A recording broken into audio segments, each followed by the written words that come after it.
यूं तो आपने अब तक कई हठी साधुओं को देखा होगा, लेकिन आज हम आपको एक ऐसे साधु महाराज के बारे में बताने जा रहे हैं जिसकी जिद को देखकर अच्छे अच्छे लोग अपना सिर पकड़ लेते हैं।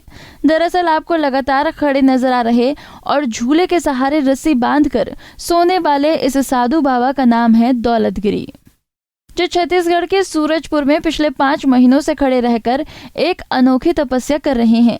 इनकी इस तपस्या का उद्देश्य सनातन धर्म की जागृति और विश्व शांति है। बाबा का कहना है कि वो अगले 5 सालों तक ये तप करेंगे। दरअसल दौलतगिरी नाग बाबा का असली नाम दिनेश है। जब ये बीकॉम सेकेंड ईयर के छात्र थे तभी अचानक बीमारी की वजह से इनकी मां की मौत हो गई। ये अपनी मां की मौत से इतना आहत हुए, संसार के मोह को त्याग कर वो साधु बन गए। मेरा पढ़ाई कंप्लीट नहीं हुआ, बीकॉम सेकेंड ईयर में CMD कॉलेज बिलासपुर में ही कर रहा था। उसी समय माता जी कोमा में चली गई, तो मैं पेपर ऊपर दिया। माता जी के जाने के बाद मैं पेपर दिया बीकॉम सेकेंड ईयर का। फिर मेरा इच्छा हुआ नहीं करने का। मेरा पिताजी पोस्ट ऑफिस में थे और मेरे माता जी का ही योगदान था जो मेरे को पढ़ाई लिखाई उन्होंने जैसे कर्जा उर्जा ले लेके करवाए, क्योंकि पोस्ट ऑफिस में उस समय उतना पेमेंट था नहीं। 600-700 रुपये मेरे पिताजी को मिलता था महीने में, उतना कहाँ अपन कर पाते हैं इस प्रकार से। तो माता जी का पूरा योगदान था मेरे पढ़ाई में, और माता जी रही नहीं, इसलिए मैंने कदम उठाया जो भी मेरा योग भी था। माता जी का आशीर्वाद भी मानता हूँ कि जो मैंने भगवा भेष धारण किया हुआ हूँ सनातन धर्म के लिए। मेरा हिंदू नव वर्ष चालू हुआ 2 तारीख, जैसे रामनवमी का पहला दिन, उसी दिन से मेरा चालू हुआ है तपस्या। कब तक चलेगा ये तपस्या? मेरा 5 साल का है। 5 साल तक चलेगा। क्या उद्देश्य है इस तपस्या को करने को लेकर? उद्देश्य यही है कि अपना सनातन धर्म को जागृत करना है कुछ अभी, और अपना ये सब कई प्रकार के ये भी महामारी और ये सब को देखते हुए अपने विश्व कल्याण के लिए मैं खड़ा हूँ, तपस्या कर रहा हूँ। हम लोग तो नागा सन्यासी लोग हैं। मैं श्री पंजसनाम जूना अखाड़ा का नागा सन्यासी हूँ। कोरिया जिले का ग्राम कुड़ेली में मेरा घर था और मेरा जन्म बिलासपुर में हुआ। वहीं सब मेरा पढ़ाई लिखाई चला, शिक्षा उक्षा सब मैं वहीं से प्राप्त किया। अब कितना शिक्षा प्राप्त आप की? मेरा बीकॉम सेकेंड ईयर है। नागा बाबा की तपस्या से इलाके के श्रद्धालु भी काफी प्रभावित हैं। लगातार खड़े रहने वाली इस बाबा को देखने के लिए दूर दूर से श्रद्धालु आ रहे हैं और वो सब बाबा के विश्व शांति के लिए इस प्रयास की सराहना कर रहे हैं।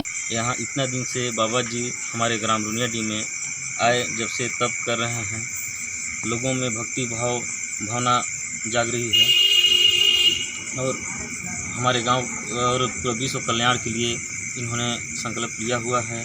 और जब भी देखते हैं बाबा जी खड़े ही रहते हैं तो हमको ऐसा लगता है कि सनातन धर्म के एक भक्त हैं और ये विश्व के लिए कर रहे हैं और ये विश्व को शांति मिले ऐसा सोच के इन्होंने कर रहे हैं। कोई दिखावा नहीं लगता। बाबा यहाँ पे जो तपस्या कर रहे हैं, जो हमारे विश्व कल्याण के लिए संकल्प लिए हुए हैं, जो अपनी शारीरिक मेहनत से या शारीरिक क्षमता के आधार पर विश्व कल्याण के लिए उन्होंने इस तरह से तपस्या कर रहे हैं। मैं भी इस मंदिर में सुबह शाम आता हूँ और बाबा मैं देखता हूँ तो हर हमेशा खड़े ही रहते हैं।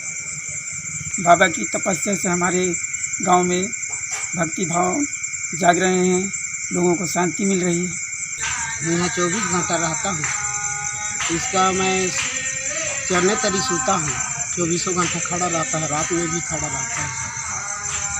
आपने देखा है कि रात में भी वो खड़े रहते हैं, सोते जी, नहीं? मैं उसी का चरण तरी में रहता हूँ। मतलब देखता हूँ कि रात भर खड़ा रह के अपना सोते हैं। बाबा यहाँ तप कर रहे हैं तो हम लोग को बहुत ही अच्छा लगता है और हमारे गांव में सुधार हो रहा है।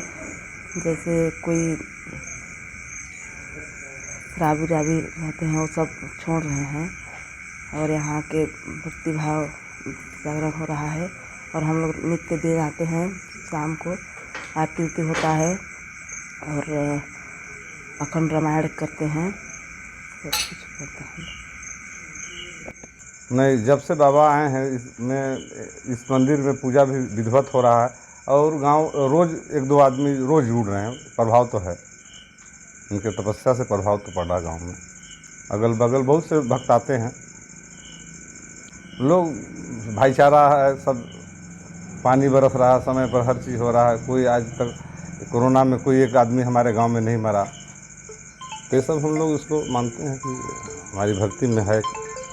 एक संत द्वारा विश्व शांति के लिए इतनी कड़ी साधना करना निश्चित ही काबिले तारीफ है।